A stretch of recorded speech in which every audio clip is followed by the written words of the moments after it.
Kapuso Primetime Queen Marian Rivera, most beautiful celebrity sa bansa ayon sa isang online article. At Miss Universe 2015 Pia Wurtzbach, sexiest woman alive naman sa isang magazine. Ang Star Bites at ni Nelson Canlas.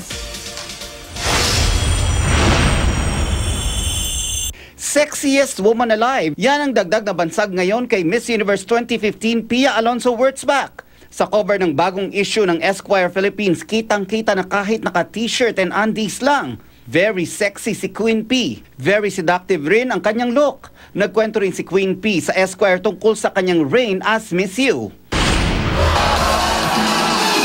Most beautiful celebrity naman ang titulong ibinigay ng isang men's magazine sa Kapuso Primetime Queen na si Marian Rivera. Number 1 si Yan Yan sa Gazette Review sa top 10 most beautiful celebrities in the Philippines nito.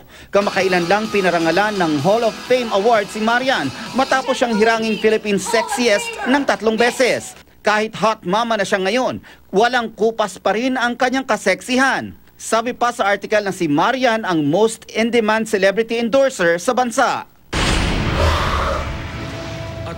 Naging talk of the town kamakailan si Solenn Heussapp sa kanyang pagganap bilang si Cassiopeia sa balik telebisyong Encantadia. Ngayon naman, bida ang kaseksihan ni Solenn sa August issue ng FHM Philippines. Gaya ng pagiging diwata sa Encantadia, very sultry at fierce si Solenn sa cover. Ibinahagi rin ni Solenn sa issue ang kanyang wedding nitong May.